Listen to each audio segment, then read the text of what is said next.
Ever walked away from a conversation and thought, why didn't they take me seriously? Or worse, why do I always sound like I'm apologizing for existing? You're not alone. Most people don't realize that the way they speak is quietly sabotaging the respect they deserve. But the Stoics knew a secret. Respect doesn't come from talking more. It comes from talking better. In this video, you'll learn how to speak in a way that commands attention, sets boundaries, and earns respect without ever raising your voice. If you're ready to be heard and respected, make sure to like, subscribe, and let's get into it. Number 1. Stop over-apologizing. You might think you're just being polite, that a simple sorry smooths things over, keeps the peace, and makes you more likable. But what if I told you that every unnecessary apology chips away at your presence, your authority, and your self-respect? The truth is, many of us are in the habit of apologizing not because we've done something wrong, but because we've been conditioned to believe we need to earn our place in every room. And the Stoics would tell you that's a lie. Epictetus, one of the most respected Stoic philosophers, taught that we should never hand over control of our own minds to external circumstances or to the opinions of others. When we constantly say sorry for things beyond our control, like a late train, a question in a meeting, or even just expressing a different opinion, we're surrendering our agency. We're signaling, even if unconsciously, that we don't fully believe in the value of our time, our words, or our presence. And when you don't respect yourself, why should anyone else? Now, don't mistake this for arrogance. Stoicism is not about puffing up your ego or pretending to be infallible. It's about equanimity, a calm, centered confidence that doesn't swing wildly based on approval or judgment. It's about knowing when to take responsibility and apologize sincerely when you've caused harm. But it's also about knowing when not to. Apologizing for being human, for taking up space, for needing help, or for existing slightly out of sync with someone else's expectations. These are not noble acts. They are habits of self-erasure.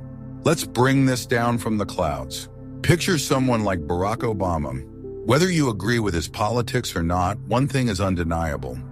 He speaks like someone who respects his own thoughts. He pauses. He breathes one peak. He doesn't rush to fill the silence or shrink himself with disclaimers. And you'll rarely hear him open a statement with, sorry, just to add, or sorry if this is dumb. But so his words aren't louder, they're more deliberate. And that's what people respect. Compare that to someone in a meeting who starts every idea with, I'm not sure this makes sense, but, or, sorry, just my opinion.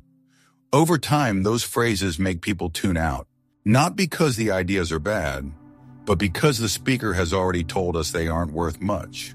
The way you frame your words trains others how to hear them. The Stoics believe that how you speak is a reflection of how you think, and how you think is a reflection of your inner character. Marcus Aurelius, writing in his private journal as Emperor of Rome, reminded himself often, waste no more time arguing about what a good man should be. Be one. Sapernaturney. This applies to our speech too. Don't argue for your place in the room with apologies. Simply speak with the quiet certainty of someone who knows they belong.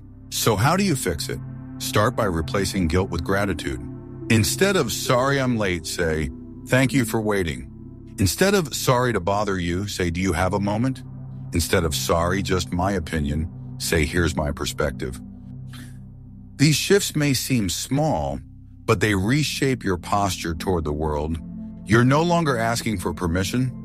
You're owning your role as an equal participant in the conversation. Over-apologizing also creates a loop in your mind.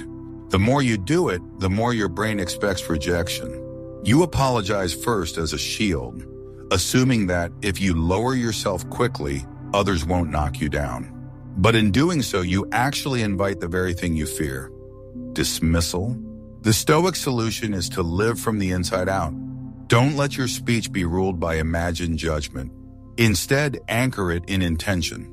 Speak because it's worth saying, not because you're trying to avoid offense. Here's a challenge. For one day, monitor how often you say sorry. Write it down if you need to. Then for each instance, ask yourself, did I do something wrong, or was I just uncomfortable asserting myself?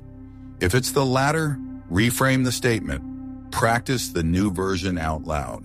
Let your voice carry the weight of someone who doesn't need to be forgiven for existing. Seneca once said, "He who is brave is free." And sometimes bravery is as simple as allowing your words to stand without apology. Because when you speak without shrinking, you create space for others to hear you. Not out of pity or politeness, but out of respect. So the next time you feel that familiar urge to apologize for asking, for existing, for being slightly imperfect, pause. Take a breath. Then say what you need to say. Not with shame, but with presence. That's where respect begins. Number 2. Set boundaries. One of the greatest illusions we carry is the belief that being agreeable earns us respect. That if we just say yes enough times, bend a little further, or stay silent when something crosses the line, people will appreciate us more. But the truth is harsh and simple.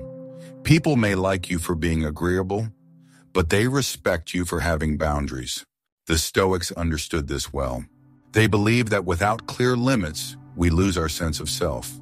And when we speak without a clear sense of self, our words lose their weight. Boundaries are not walls. They are the architecture of integrity. Marcus Aurelius, writing as Emperor of Rome, reminded himself, "Be tolerant with others and strict with yourself." This doesn't mean you become harsh or cold. It means you cultivate inner discipline and clarity so that your actions and your words come from deliberate intent, not social pressure, fear of rejection, or a need to be liked. And nowhere is this more evident than in your speech. When someone pushes your time, your patience, or your principles, the ability to say no without hesitation is powerful. Not "No, I'm really sorry, I wish I could, I feel bad." Just "No, I can't." That kind of clarity makes people stop and listen. Because in a world full of half-committed maybes and hesitant "I guess so's," a clean boundary is magnetic. Let's take a real example. Steve Jobs was known for many things: vision, intensity, innovation. But he was also famous for his ability to say no. In fact, one of his guiding philosophies at Apple was that focus is not about saying yes to great ideas. It's about saying no to 1,000 others. His refusal to be pulled in every direction is what gave his vision power. Whether in business meetings, design discussions, or product strategy, Jobs spoke in a way that left no room for doubt. Not because he was aggressive, but because his boundaries were crystal clear.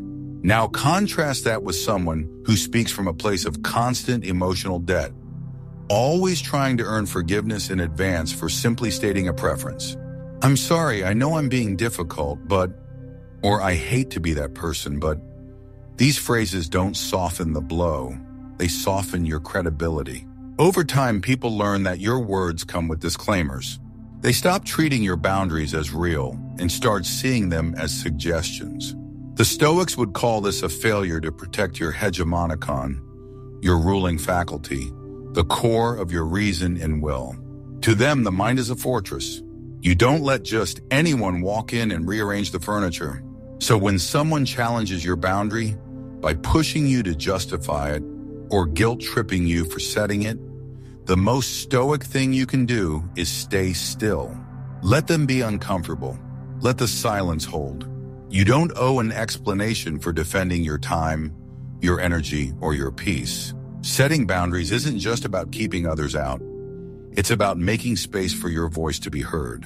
It's the invisible foundation that gives your words structure and force.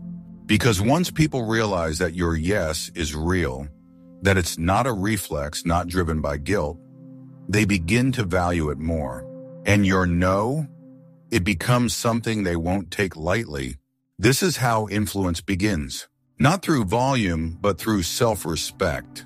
Of course, setting boundaries takes practice, especially if you're used to being the peacekeeper. But start small. If someone asks you for something that doesn't work for you, Don't dodge or delay. Say, that doesn't work for me. No apology, no drama. Or when a conversation turns toxic, say, I don't feel comfortable going there. Sure, and stop. Let the silence do the heavy lifting. Seneca wrote, we suffer more in imagination than in reality. Undermine. Often the fear of someone's reaction to our boundary is worse than the reaction itself. And even when people do push back, their discomfort is not your burden. It's just resistance to the new standard you're setting. So try this. In the next 24 hours, notice one moment where you'd usually say yes out of guilt. Instead, pause. Ask yourself if that yes is true. And if it's not, don't say it. Speak clearly, calmly, and briefly. Your voice doesn't need to rise to be heard. It needs to be grounded. Boundaries are what give your voice that ground. Remember, people may not always like your boundaries, but in time, they'll respect you more because of them. And even more importantly, you'll respect yourself. And that is where all real authority begins. Number 3. Master the pause. In communication, silence is often misunderstood as weakness or uncertainty. Yet some of the most powerful speakers in history have used silence, strategic pauses, as their greatest strength. The Stoics recognized this deeply. Marcus Aurelius, the Roman emperor and philosopher, often reminded himself to remain calm and composed in all situations. His metaphor of being like a cliff against crashing waves perfectly captures the essence of mastering the pause. Amidst the chaos of conversation or pressure, you stand firm and unshaken. Your silence itself becomes a statement. Why is pausing so effective? It's because it creates space. Space for your words to land, space for your listeners to think, and space for the energy in the room to shift. When you speak nonstop, your words lose power. Listeners become overwhelmed, distracted, or simply tune out. But when you pause, you build anticipation. You signal that what you just said matters, and what you're about to say deserves attention. This silence invites people to lean in, to focus, and to respect what you have to say. Take Barack Obama, for example. His speeches are a masterclass in the power of the pause. Notice how he lets key phrases hang in the air, giving the audience time to absorb and reflect. His pauses are never awkward. They are intentional and magnetic. This deliberate rhythm commands respect because it shows he is confident enough to let silence speak alongside his words. You can practice this by simply slowing down your speech and allowing moments of quiet after important points. The Stoics taught that self-control is essential, not just in action, but in speech.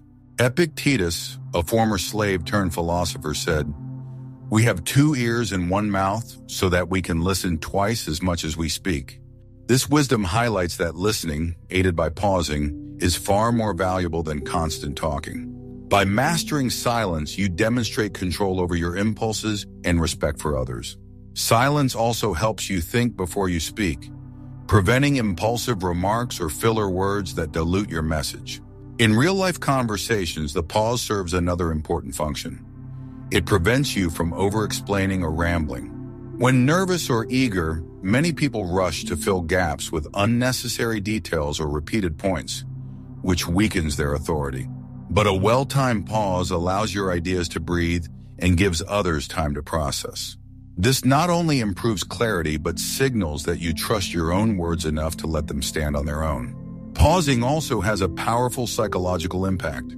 It can turn a simple statement into a memorable declaration. Think of a great storyteller or leader who stops just before the climax of a story. The silence builds tension and focus, making the final words hit harder. Similarly, in your conversations, a pause can serve as a punctuation mark, a way to underline your message without raising your voice. Even in moments of confrontation or difficult conversations, mastering the pause can be transformative. Instead of reacting immediately to criticism or challenges, take a breath and pause. This moment of silence allows you to respond thoughtfully rather than emotionally, which commands respect and diffuses tension. The Stoics believed in responding to adversity with reason and calmness, And the pause is a practical tool for embodying that philosophy.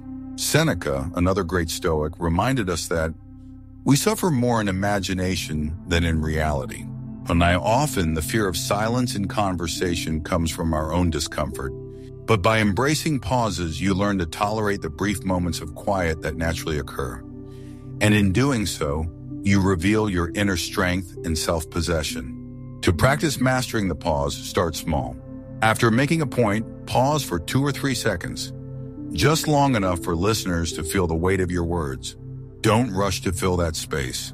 Over time, this will feel natural, and your confidence in silence will grow. People will begin to listen more carefully, and your presence in conversation will become more commanding. In essence, mastering the pause is about cultivating a calm, deliberate presence in your speech. It's a reminder that your words are not just noise, but instruments of influence. By embracing silence, you give your voice power, and in turn, you earn the respect that comes from speaking with wisdom and restraint. Number 4. Use humor wisely.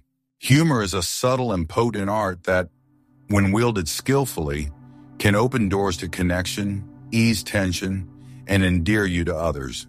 The Stoics, masters of self-mastery and reason, understood the power of laughter, not as frivolity, but as a disciplined practice of balance and decorum.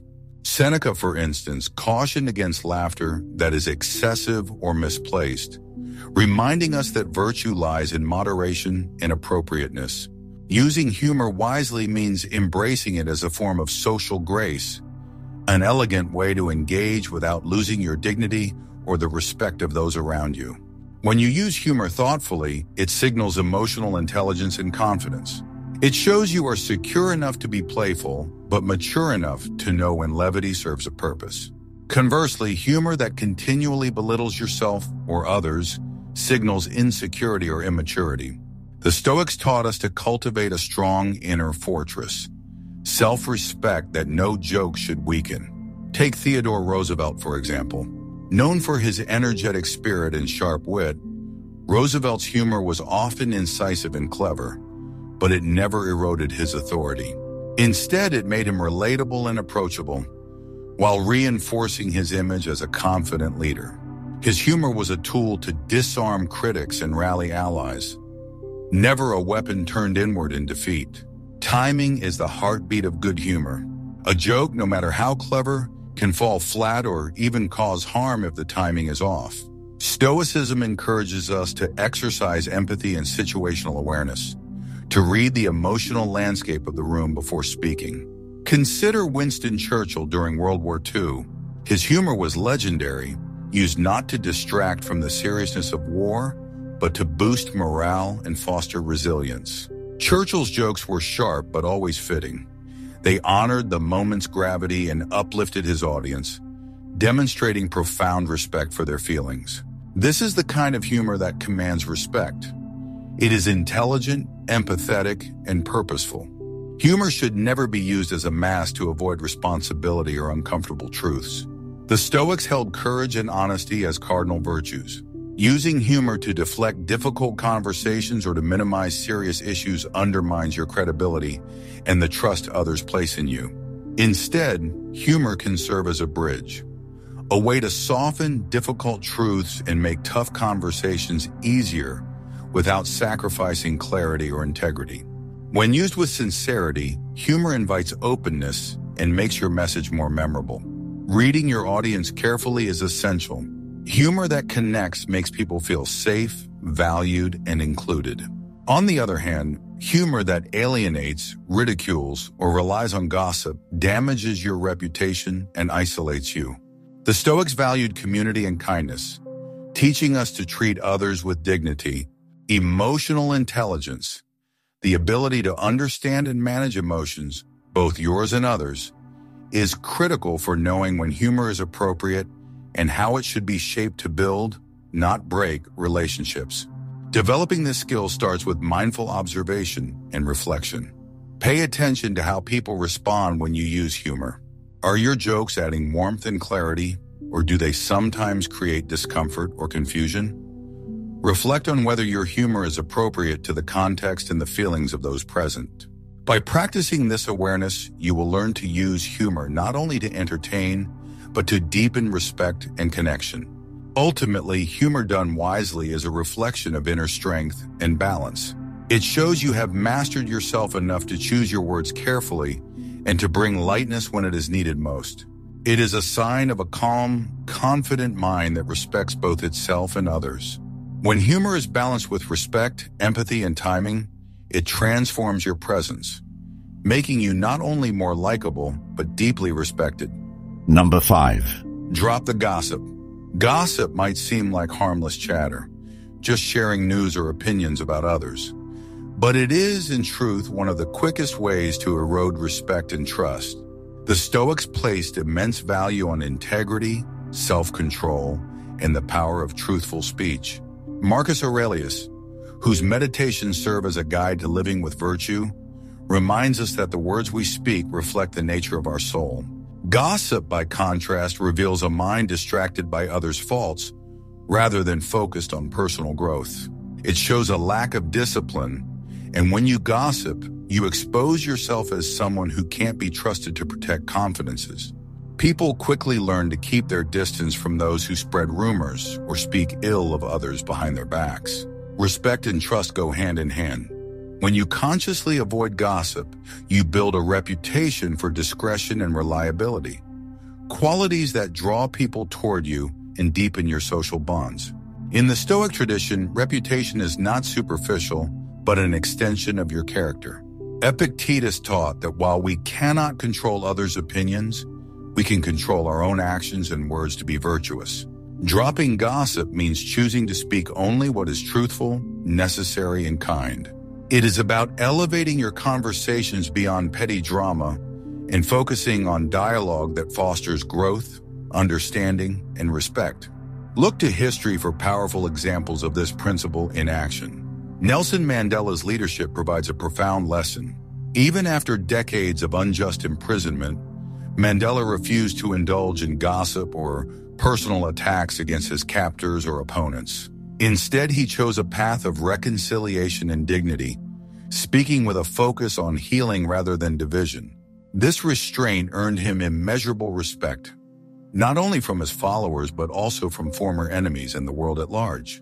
Mandela showed that refusing to gossip is not a weakness or avoidance, but a deliberate, courageous choice to maintain your moral authority and promote unity.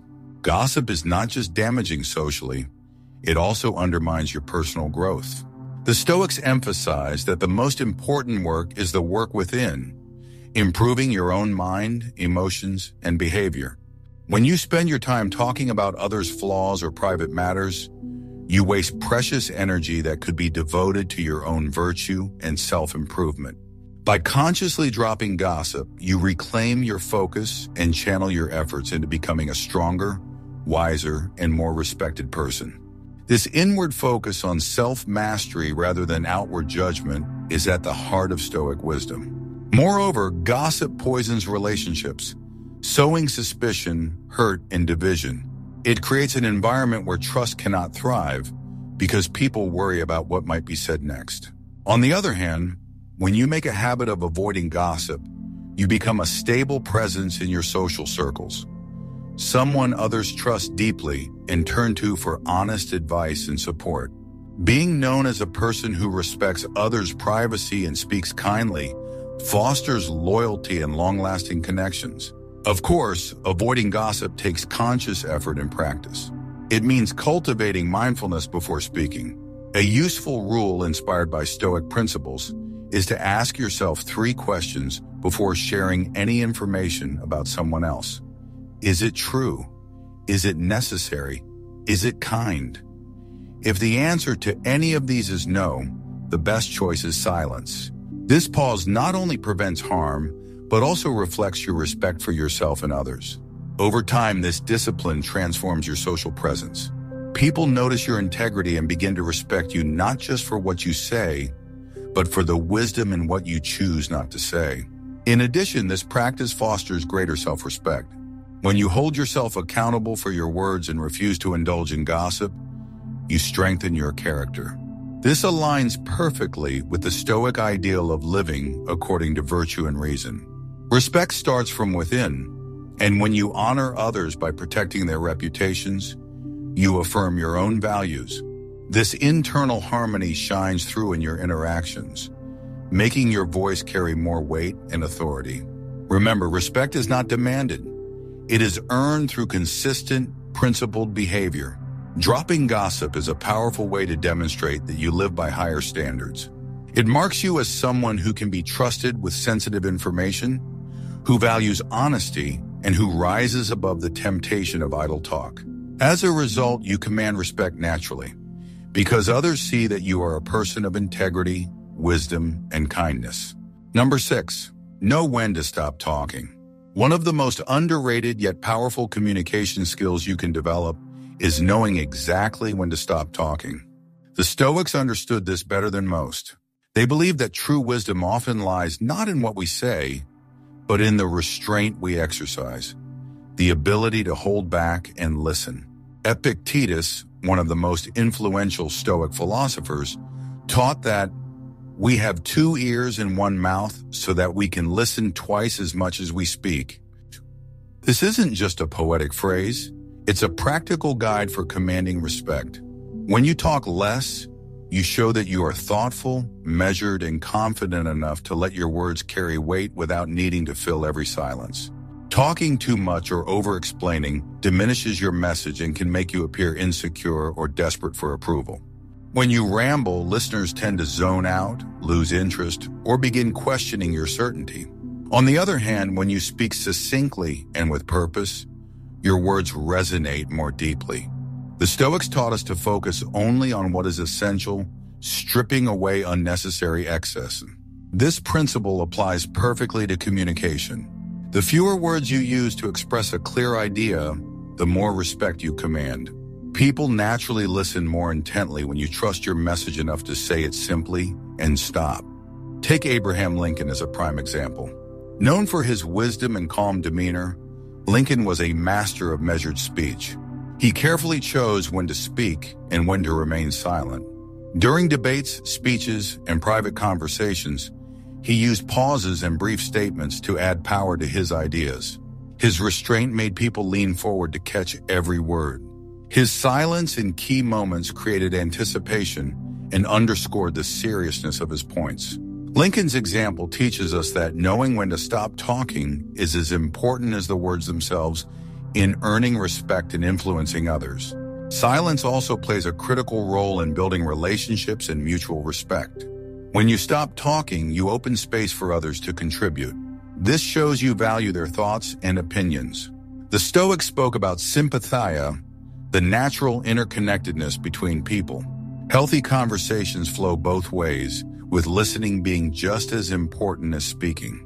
If you dominate a discussion, you risk alienating others and losing their respect. But when you listen patiently and allow others to share, you build trust, rapport, and a deeper connection. Another benefit of knowing when to stop talking is that it allows your words to truly sink in. When you finish making a point, resist the urge to immediately fill the silence with more speech. Instead, pause and give your audience time to process what you said. This silence creates emphasis and signals confidence. The ability to pause strategically is a subtle but powerful communication tool that many overlook. It shows that you are composed and sure of your message, which naturally commands respect. Over-explaining is a common trap that weakens your authority. When you try too hard to justify yourself or provide excessive details, it signals doubt and lowers your credibility. The Stoics taught us to focus only on what is necessary and to accept that we cannot control how others will react. By trusting your words and avoiding over-explanation, you demonstrate self-assurance and clarity of thought. Finally, knowing when to stop talking also means recognizing when a conversation has run its course. Continuing to push your point beyond its natural end can frustrate or bore your listeners. It may also make you seem insensitive to social cues. Emotional intelligence, the ability to read the room and respond appropriately, is a trait highly valued in Stoic philosophy. When you respect conversational boundaries, you show maturity and awareness, qualities that earn deep respect from others. In conclusion, mastering the art of knowing when to stop talking transforms your communication and how others perceive you. It amplifies the impact of your words, makes your presence more commanding, and deepens your relationships. Silence is not emptiness. It is a potent tool that speaks volumes about your confidence, wisdom, and respect for others. When wielded with intention, it becomes one of the strongest ways to command respect in any conversation. Thanks for watching. Remember, speaking so people respect you isn't about being loud or aggressive. It's about speaking with confidence, clarity, and self-respect.